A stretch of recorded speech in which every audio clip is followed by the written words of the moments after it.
오늘은 미국에서 파더스 데이로 지키는 날이고, 또 미국 교회에서는 이제 파더스 데이 설교를 합니다. 제가 몇 년 전에 캐나다 토론토 여행하면서 미국 교회에서 예배 드렸는데, 그날이 마침 파더스 데이였고 아주 감명 깊은 그 아버지 날 설교를 들은 기억이 있습니다.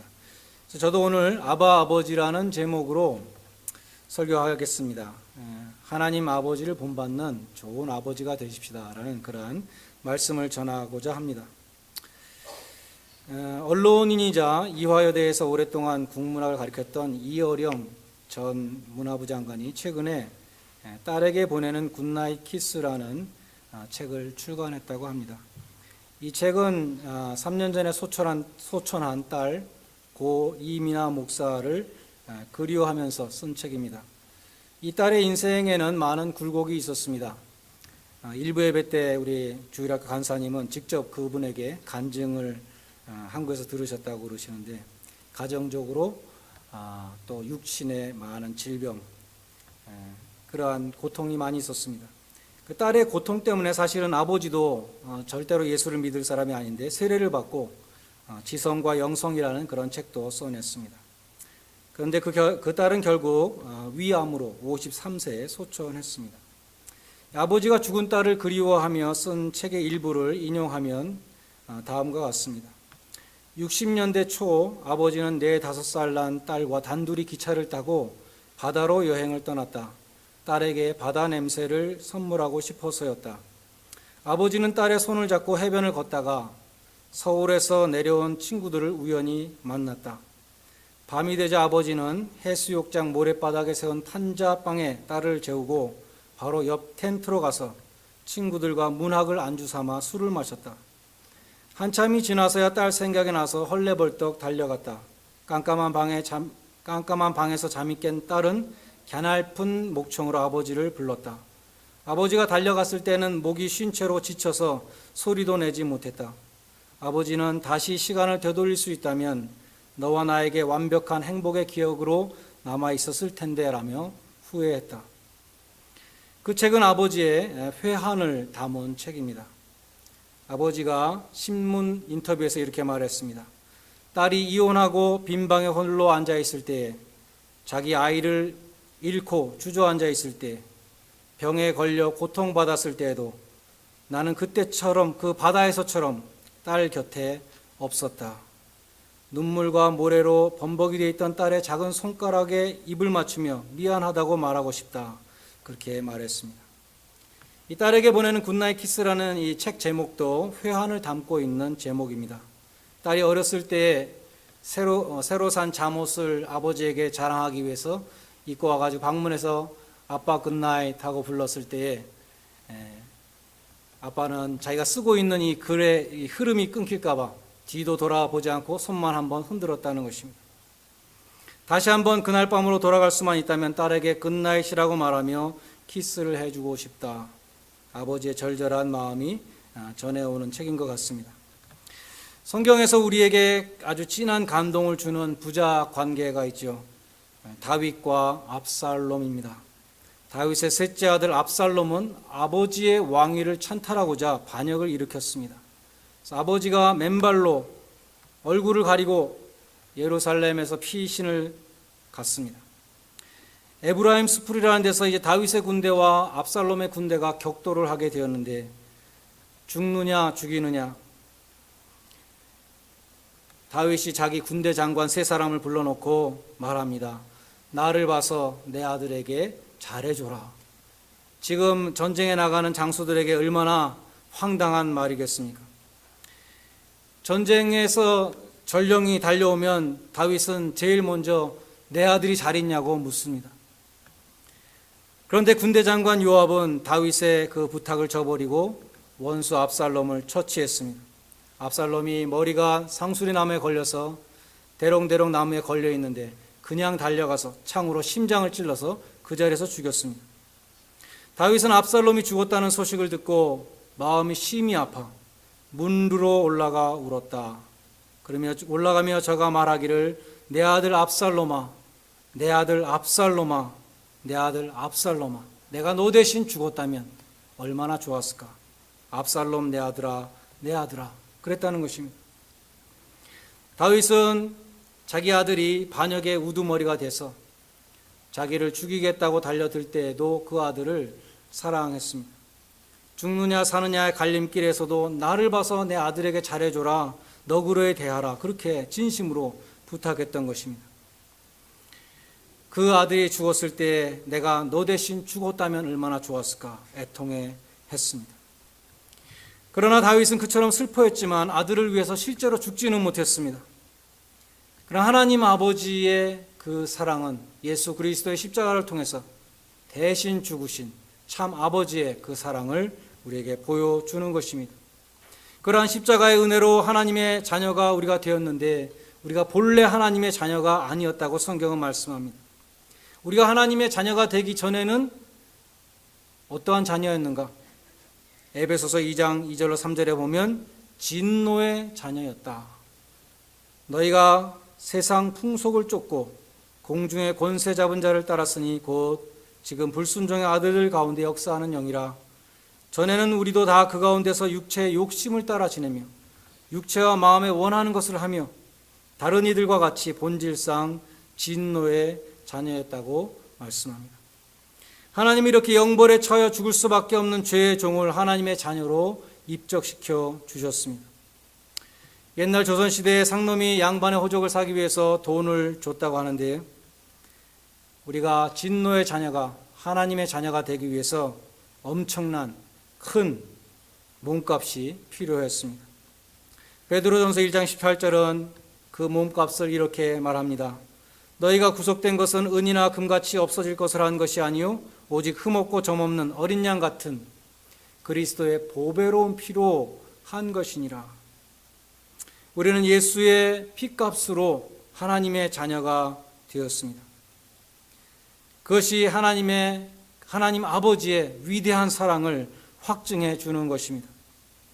그처럼 이 십자가에 나타난 하나님 아버지의 사랑을 우리 마음에 증거해 주시는 분이 성령님이시다라고 로마서 5장 5절은 말씀합니다.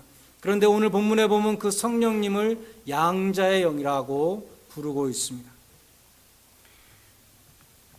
성령님은 공포에 무서워하게 하는 그러한 영이 아니십니다.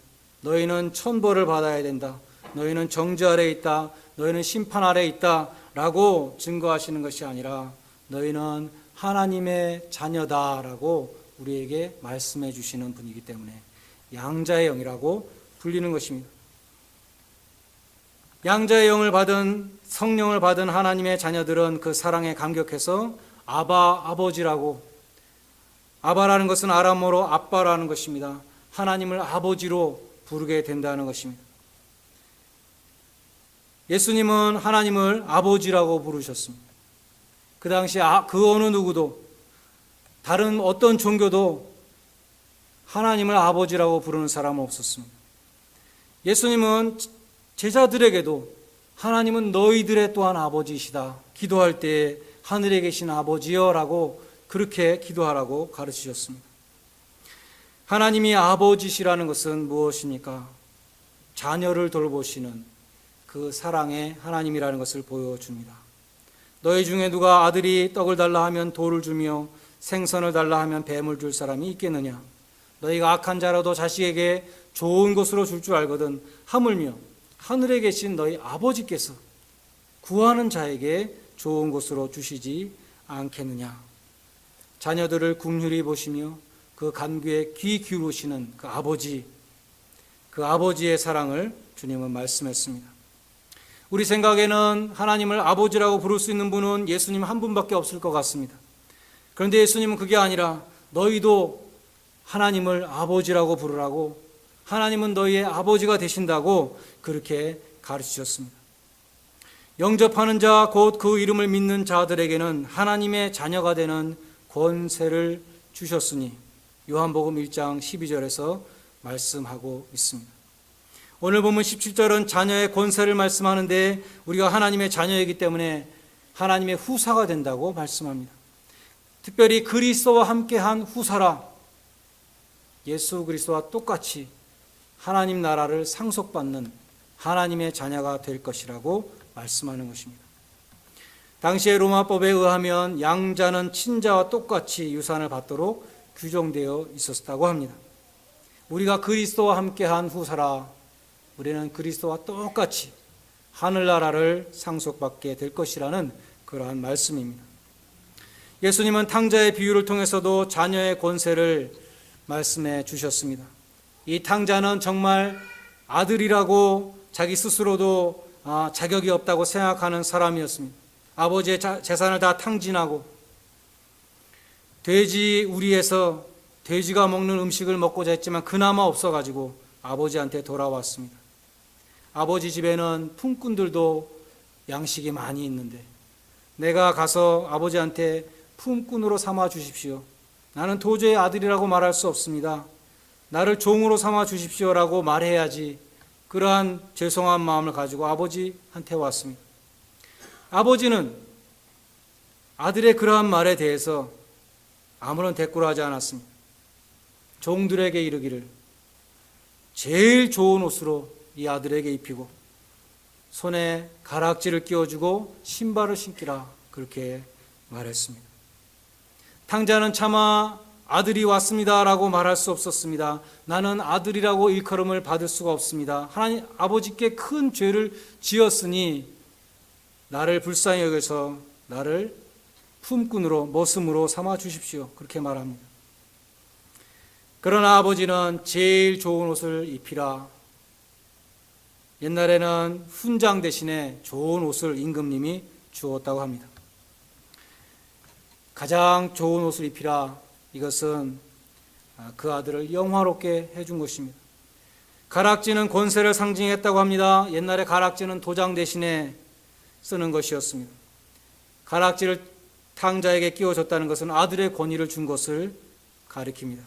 신을 신겨라. 당시의 머슴들은 신을 신지 않았습니다. 신을 신겨라. 그것은 머슴이 아니라 아들이라는 것을 보여준 것입니다. 아버지는 살찐 송아지를 잡아서 잔치를 열어주었습니다.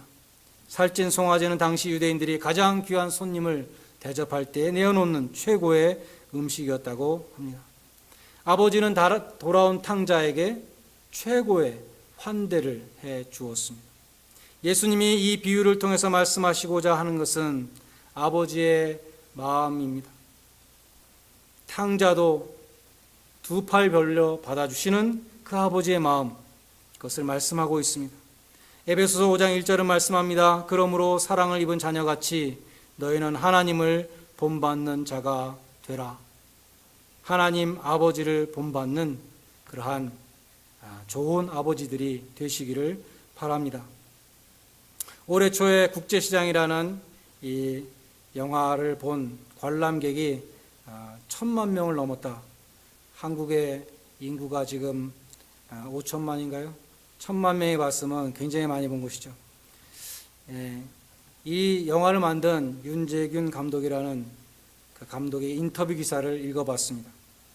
윤 감독의 아버지는 퇴직 후에 주식에 투자했다가 재산을 다 날렸다고 합니다. 그리고 이 윤 감독이 대학교 2학년 때 암으로 돌아가셨는데 돌아가시면서 아들에게 마지막으로 미안하다 그랬다는 것입니다. 재산을 하나도 못 줘서 미안하다. 윤 감독은 그때 아무 말을 하지 않았다는 것이죠. 근데 돌이켜 생각할수록 그때 아버지한테 수고하셨습니다. 고맙습니다. 왜 그 두 마디를 못했을까? 그것이 못내 한이 되었다는 것입니다. 그래서 평생 수고하고 헌신했던 고생했던 그 아버지 세대의 그 한 사람을 영화 속에 그린 것이죠. 국제시장의 영화 주인공의 이름이 덕수인데 윤 감독의 아버님의 실제 성함이 덕수였다고 합니다. 그런데 이 영화를 보면 덕수라는 주인공도 아버지와의 관계 속에 살아갑니다. 12살에 아버지와 헤어졌죠. 흥남 부두에서 헤어지는데 아버지가 아들에게 말했습니다. 이제부터 네가 이 집안의 가장이다. 가족이 가장 중요하고 너는 이 가족을 지켜야 돼. 고모가 운영하는 국제시장의 꽃분이 집에서 만나자. 이 두 가지 약속을 평생 가슴에 담고 이 덕수는 살아갔던 것입니다. 평생을 독일의 탄광에서 베트남의 전쟁터에서 일하면서 남동생을 대학에 보내고 여동생을 시집 보내고 마지막 잃어버렸던, 자기의 실수로 잃어버렸던 그 막내 동생도 이산 가족 찾기 행사를 통해서 만나게 됩니다. 이 영화의 클라이막스가 아버지 사진을 보면서 아들이 말하는 것이죠. 이렇게 말하는 것입니다. 아버지 이만하면 내가 잘 살았지요. 근데 내가 참 힘들었습니다. 이 대사는 윤 감독이 직접 쓴 대사라고 합니다. 자기가 아버지에게, 돌아가신 아버지에게 하고 싶은 말이라는 것입니다. 영화에서 판타지가 일어나며 덕수의 아버지가 나타납니다. 그리고 아들을 품어줍니다. 수고했다. 고맙다. 나도 너를 보고 싶었다. 어떤 분이 인터넷으로 어저께 저에게 Father's Day 카드를 보내주셨습니다. 이 카드라 그러죠. 영어로 된 카드인데 제일 마지막에 이런 문구를 읽었습니다. To the world, you might be just one person, but to one person, you might just be the world. 당신은 이 세상에서 보잘것없는 한 사람일지 모릅니다. 그러나 당신의 아들, 딸에게는, 그 한 사람에게는 당신은 세상 전체와 같을지도 모릅니다. 아버지란 존재는 그처럼 중요하고 큰 것입니다. 아버지가 돌아가시면 하늘이 무너지는 것 같다고 말합니다. 자녀들과 함께하는 아버지가 되시기를 바랍니다. 자녀가 힘들어할 때에, 홀로 있을 때에 옆에서 든든하게 지켜주는 아버지가 되시기를 바랍니다. 하나님 아버지를 본받는 아버지들이 되시기를 바랍니다. 십자가에서 그 사랑을 보여주신 아버지처럼 사랑을 표현하고 보여주시기를 바랍니다. 탕자까지도 두 팔 벌려 맞아줬던 그 용서와 관용으로 자녀들을 대하시기 바랍니다. 여러분이 바라는 그 자녀의 미래상, 그 미래상을 여러분이 삶 속에서 보여주시는 그러한 아버지, 나아가 부모님들이 되시기를 바랍니다. 그래서 하나님 아버지의 사랑을 자녀들에게 베푸는 믿음의 부모님들이 되시기를 주님의 이름으로 간절히 축원드립니다. 기도하겠습니다.